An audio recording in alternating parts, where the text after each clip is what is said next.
अऊज़ु बिल्लाहि मिनश्शैतानिर्रजीम। अस्सलाम वालेकुम students, welcome to this YouTube channel. अच्छा स्टूडेंट्स, चैप्टर नंबर 5 रेशोज़ हम कर रहे थे, काउंटिंग रेशोज़। इसका क्वेश्चन नंबर 15 आज हम कर रहे हैं। तो सबसे पहले इसमें रेशो है वर्किंग कैपिटल रेशो। ये स्टूडेंट्स वर्किंग कैपिटल रेशो जो है ये करंट रेशो ही होती है, ठीक है। इसका दूसरा नाम करंट रेशो का वर्किंग कैपिटल रेशो है। डेट इक्विटी रेशो भी कर चुके हैं, स्टॉक टर्नओवर रेशो ये भी हम पहले कर चुके हैं, डेटर टर्नओवर रेशो भी पहले कर चुके हैं। रिटर्न ऑन कैपिटल एम्प्लॉयड ये एक नई रेशो है, ठीक है। फर्दर हमारे पास ये कुछ एसेट्स हैं, बीच में कुछ लायबिलिटीज़ गिवन है। तो हम क्वेश्चन को स्टार्ट करेंगे और फर्दर साथ साथ फिर इसको हम देखते जाते हैं। जी स्टूडेंट, सबसे पहले हमारे पास रेशो है वर्किंग कैपिटल रेशो, जिसको मैंने आपको बताया इसको करंट रेशो भी कहते हैं। और करंट रेशो का फार्मूला क्या होता है जी? Current assets over current liability. अच्छा स्टूडेंट्स, मैं सबसे पहले इधर करंट एसेट्स लिख देता हूँ कुछ। अच्छा, अगर आप देखें तो आपके पास इन्वेस्टमेंट, इन्वेंट्रीज, रिसीवेबल्स और कैश एंड बैलेंस, ये देखें स्टूडेंट्स, यहाँ से ये हमारे स्टार्ट हो रहे हैं। Investment, inventories, receivable, cash at bank and cash in hand, ये दोनों को उन्होंने कंबाइन करके ये लिखा हुआ है। ऊपर हमारे पास इससे रिलेटेड कोई एसेट, करंट एसेट मौजूद नहीं है, तो इनको हम लिख लेंगे। सबसे पहले करंट एसेट्स। करंट एसेट में सबसे पहले इन्वेस्टमेंट है, जो कि हमारे पास है जी। अच्छा, ये स्टूडेंट सारी फिगर्स जो है ना, ये ऊपर अगर आप क्वेश्चन के शुरू में देखें 3 जीरो उन्होंने डाले हुए हैं, इसका मतलब ये थाउजेंड्स में है। फिलहाल मैं इसको 400 की कंसीडर कर लेता हूँ। उसके बाद हमारे पास इन्वेंट्री आ गई जी। इन्वेंट्री कह लें या इसको आप स्टॉक लिख सकते हैं। ये हमारे पास है जी 6000, इनके आगे 3 जीरो आपने एक्स्ट्रा लगाते जाना है। उसके बाद आ गए जी रिसीवेबल्स। रिसीवेबल का मतलब डेटर्स आप यहाँ पे कहेंगे, तो ये आ गया 3700। और उसके बाद आ गया जी हमारे पास कैश एंड बैंक, इन दोनों को अगर कंसीडर कर लें तो ये 100 आता है। अच्छा, अब इनको ऐड करेंगे, 400 प्लस 6000 प्लस 3700 प्लस 100, तो ये आता है जी 10200। अब दूसरी चीज़ स्टूडेंट्स हमें चाहिए करंट लायबिलिटी। करंट लायबिलिटीज़ में अगर आप देखें तो आपके पास यहाँ पे ये हमारे पास अदर करंट लायबिलिटीज़ गिवन है, उससे ऊपर प्रोविजन, ये लास्ट वाले 2 पॉइंट्स गिवन है। यहाँ पे मैं लिखता हूँ, सबसे पहले हमारे पास है अदर्स, प्रोविजन है, और अगर आप क्वेश्चन को और देखें तो ट्रेड क्रेडिटर्स भी गिवन है, ट्रेड क्रेडिटर्स। अच्छा जी, इनकी अमाउंट्स देखें, ये जो है हमारे पास अदर्स 200 है, ये 650 है, और अगर आप ट्रेड क्रेडिटर्स को देखें तो वो आपके पास मौजूद है जी 3350। इनको ऐड कर लेंगे, 200 प्लस 650 प्लस 3350, तो ये हमारे पास आता है जी 4200। अब पुट कर देंगे। करंट एसेट्स हमारे पास 102। अच्छा, इसको चलें आप इधर 1000 से मल्टीप्लाई भी कर लें, क्योंकि उसने क्वेश्चन में कहा हुआ है कि ये सारी अमाउंट्स जो हैं मल्टीप्लाई बाय, इनको आपको 3 जीरो एक्स्ट्रा आपने लगाने हैं इनके साथ, ठीक है जी। तो हम 3 जीरो इन दोनों वैल्यूज़ के साथ एक्स्ट्रा पुट कर देते हैं, तो ये आ जाएगा जी हमारे पास 10,20,000 डिवाइड बाय 4,42 लाख जी। तो ये आंसर आएगा जी हमारे पास, ये हमारे पास जी 1 जीरो मैंने इधर कम लगाया हुआ, ठीक है। तो इसको सिंपल हम ऐसे करते हैं, मल्टीप्लाई बाय 10 कर देंगे, तो 10210 1,02,00,000 डिवाइडेड बाय 42 लाख जी। ये हमारे पास आ गया 2.42। इसके साथ स्टूडेंट्स आपको पता है रेशो 1 लगाते हैं। अच्छा जी, अब नेक्स्ट हमारे पास रेशो है जो कि बार बार हम रिपीट कर चुके हैं, ये होती है जी लॉन्ग टर्म डेट्स। ये देखें जी हमारे पास है next long term debt over equity ratio, debt over equity ratio. तो इसका फार्मूला पहले भी हम बता चुके हैं, long term debts over equity. अच्छा स्टूडेंट्स, यहाँ पे सबसे पहले मैं लिखता हूँ long term fund. Long term debts कौन कौन से यहाँ पे कंसीडर किए जाएंगे। अच्छा, सबसे पहले सेल है, सीजीएस है, Edmund, selling, depreciation, interest, income tax भी दिया हुआ है, फिक्स एसेट दिए हुए हैं, शेयर कैपिटल दिया हुआ है। अच्छा, इधर मैं इक्विटी की भी पॉइंट्स लिखता जाता हूँ। इक्विटी में क्या क्या आ जाएगा हमारे पास। सबसे पहले कैपिटल है, ये इक्विटी की आइटम है, और इसके नीचे ही अगर आप देखें तो रिजर्व्स एंड सरप्लस भी इक्विटी में कंसीडर किया जाता है। उसके बाद अगर आप इस तरफ आ जाएं लॉन्ग टर्म डेट्स में, तो इसके बाद सिक्योर्ड टर्म लोन है, सिक्योर्ड लोन्स इनको कह लें, और इसके नीचे ही अनसिक्योर्ड, ये दोनों लॉन्ग टर्म डेट्स कंसीडर होंगे। सिक्योर्ड लोन और अनसिक्योर्ड लोन। जी, सिक्योर्ड लोन हमारे पास हैं जी, सिक्योर्ड 12,000 और अनसिक्योर्ड इसके नीचे गिवन है वो 1500 से हैं। अगर इन दोनों को ऐड कर लें तो ये 13,500। और कैपिटल को अगर आप क्वेश्चन में देखें तो ये है जी 5,000, और इसी के नीचे 1500 से हमारे पास रिजर्व्स हैं, तो ये 6,500 हो जाए।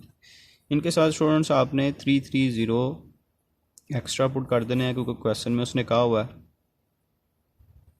जी। इनको डिवाइड करेंगे 1,35,00,000 जी, डिवाइड बाय 65 लाख, तो ये आता है जी 2.07:1। उसके बाद है जी हमारे पास CGS over average inventory. CGS कहते आता है students, CGS is equal to होता है सेल्स माइनस GP। सेल में से अगर प्रॉफिट को माइनस कर दें तो हमारे पास कॉस्ट आ जाती है। अब यहाँ पे हमारे पास सेल्स बी गिवन है, और अगर आप क्वेश्चन में देखें तो अच्छा students, cost of goods sold हमारे पास गिवन है CGS, जी सॉरी, CGS तो हमारे पास क्वेश्चन में मौजूद है, कॉस्ट ऑफ गुड्स सोल्ड के नाम से। हाँ जी, ये हमारे पास सॉरी मौजूद है, ये करने की ज़रूरत नहीं है। ये हमारे पास है जी 9830 से। और एवरेज इन्वेंट्री अगर आप देखें तो यहाँ पर सिर्फ एक ही इन्वेंट्री गिवन है, इसलिए आपने उसको डिवाइड नहीं करना 2 के साथ, और वो हमारे पास है 6,000 से। इनके साथ 3 0 हम एक्स्ट्रा लगा देते, तो ये स्टूडेंट्स आ जाता है 983 डिवाइड बाय 60 लाख, तो ये आता है जी 1.638। इनका आंसर मैं बता चुका हूँ आपको पहले कि टाइम्स में आता है टर्नओवर का। ये स्टूडेंट्स ये 3 रेशो हो गई। इसके बाद हमारी रेशो है जी डेटर टर्नओवर रेशो। जी, डेटर टर्नओवर रेशो के लिए नेट क्रेडिट सेल चाहिए। अब यहाँ पे कैश और क्रेडिट सेल सेपरेट गिवन नहीं है, तो जो हमारी सेल होगी उसी को ही हम कंसीडर करेंगे, नेट क्रेडिट सेल ही कंसीडर करेंगे। उसके अलावा इसमें क्वेश्चन में हमारे पास डेटर्स जो हैं वो रिसीवेबल्स के नाम से गिवन है। रिसीवेबल्स जो हैं इसकी अमाउंट है 3700, तो ये भी हमारे पास ओपनिंग एंडिंग गिवन नहीं है, इसलिए इसको डिवाइडेड बाय 2 आपने नहीं करना। इनके साथ 330 एक्स्ट्रा पुट कर दें।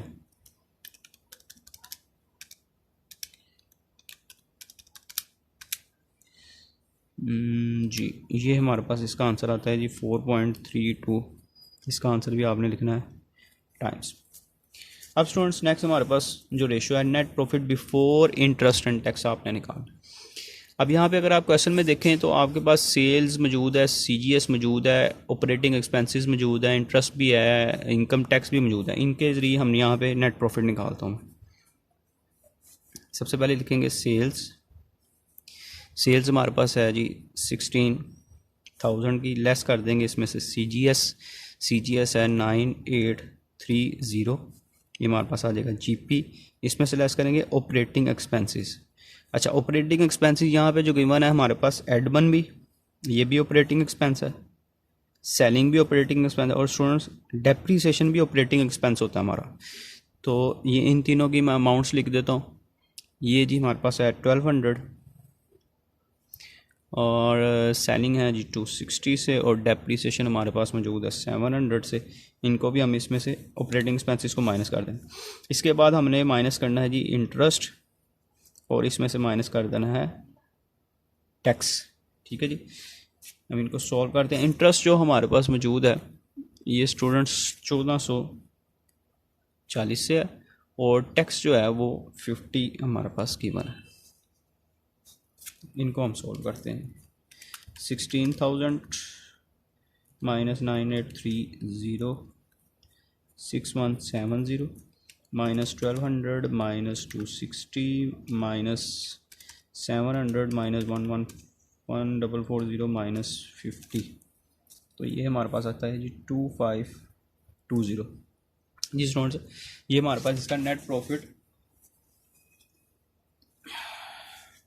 जी, ये हमारे पास आ गया जी इसका net profit before interest and tax. इसको हम पुट करते हैं।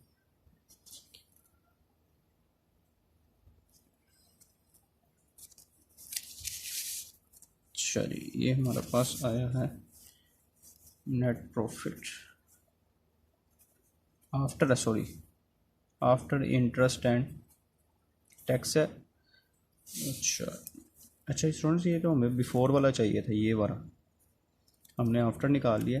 6170 में से माइनस करेंगे 1200 माइनस करेंगे 260 माइनस करेंगे 700, तो ये आता है 4010। ये हमने बिफोर वाला लेना है, सॉरी ये देखें बिफोर चाहिए था, बिफोर ये हमारे पास आ गया 4010। इसके साथ आपने 3 0 एक्स्ट्रा लगा दें, चाहे यहाँ पे ही आप इसको 3 0 एक्स्ट्रा लगा के कैलकुलेट करने चाहे वैसे करें। अच्छा जी, अब कैपिटल एम्प्लॉयड चाहिए। कैपिटल का मतलब तो होता है कि आपका सरमाया जो आप खुद लगाते हैं, लेकिन यहाँ पे कैपिटल एम्प्लॉयड आपने निकालना है। तो स्टूडेंट इसके लिए आपने क्या करना है, करंट एसेट्स और आपके जो फिक्स एसेट्स, करंट एसेट्स और फिक्स एसेट्स, इनको आपने ऐड कर लेना और इसमें से माइनस कर देनी है आपने करंट लायबिलिटीज़ को माइनस कर देना। अच्छा ये स्टूडेंट्स, हमारे पास यहाँ पे करंट एसेट्स जो मौजूद हैं, अगर आप क्वेश्चंस में हमने पीछे जो टोटल किया था, ये देखें ये हमारे पास करंट एसेट्स आए थे 10, इसके साथ 3 0 हमने बाद में एक्स्ट्रा लगाए थे 10200। ठीक है जी, मैं ये यहाँ पे यही लिख देता हूँ 10200। और फिक्स एसेट क्वेश्चन में गिवन है, ये हमारे पास फिक्स एसेट अगर आप क्वेश्चन में देखें तो 14,000 से गिवन है। और करंट लायबिलिटीज़ जो हैं ये हमने अभी रिसेंटली फाइंड की थी करंट लायबिलिटीज़, तो ये हमारे पास आया था जी, ये देखें 4200, ये हमने फाइंड की थी, ये हम इधर लिख लेते हैं। अच्छा स्टूडेंट, कैपिटल एम्प्लॉयड का मतलब ये होता है कि आपका टोटल कैपिटल जो आपने कारोबार में लगाया हुआ है उसको हम कहते हैं कैपिटल एम्प्लॉयड। अगर आप ये करंट एसेट्स में देखें तो इनमें हमारी कुछ पॉइंट्स ऐसे हैं, जैसे इन्वेंट्रीज हैं, ये तो हमारे पास मौजूद है, रिसीवेबल हैं, ये हमने रिसीव करना है, कैश है।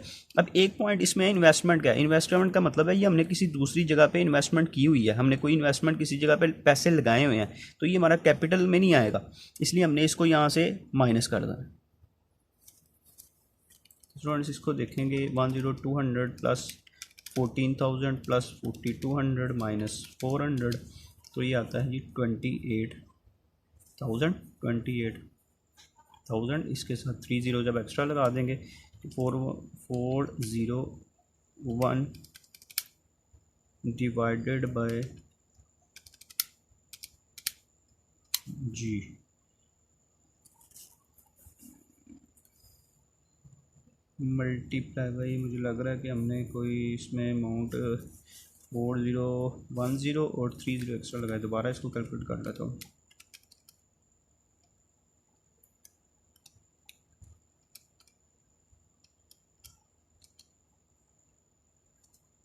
मल्टीप्लाई बाय 100 इसको करते हैं, तो ये हमारे पास आ रहा है जी 14.32।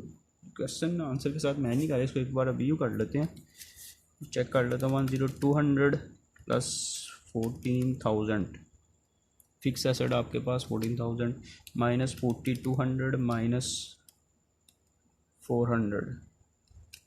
अच्छा सॉरी स्टूडेंट्स, ये मिस्टेक थी, ये 19,060 आता है, 19,600 और इसके साथ 3 0 आपने एक्स्ट्रा लगाना। 401 टेट्रा 0 डिवाइडेड बाय 196 जी, तो इसको मल्टीप्लाई करना है आपने, फिर मैंने लिखा नहीं, इसको मल्टीप्लाई बाय 100 भी करना है। मल्टीप्लाई बाय 100, तो ये आ जाएगा 20.46%। स्टूडेंट्स ये हमारा क्वेश्चन कंप्लीट हो गया है। ये वाला एक नया पॉइंट था, रिटर्न ऑन कैपिटल एम्प्लॉयड, इसको दोबारा आपने अच्छे तरीके से एक बार रिव्यू कर लीजिएगा। नेट प्रॉफिट बिफोर वाला चाहिए, एक पॉइंट था यहाँ पे, और दूसरा ये हमने capital employed current asset plus current liability minus current asset plus fix asset minus current liability, और इन्वेस्टमेंट जो कि हमने किसी दूसरी जगह पे की हुई है, ये हमारी कंपनी में इन्वेस्टमेंट हुई नहीं है, हमने किसी जगह पे इन्वेस्टमेंट की है, तो इसलिए इसको हमने सब्ट्रैक्ट कर देंगे, तो कैपिटल एम्प्लॉयड आ जाएगा हमारे पास, और फिर इनको डिवाइड करके मल्टीप्लाई बाय 100 कर देना। तो उम्मीद है कि क्वेश्चन आपको समझ लग गया होगा। इसको रिपीट करें, इंशाल्लाह नेक्स्ट लेक्चर में अब आपसे मुलाकात होगी। स्टूडेंट्स, अल्लाह हाफ़िज़।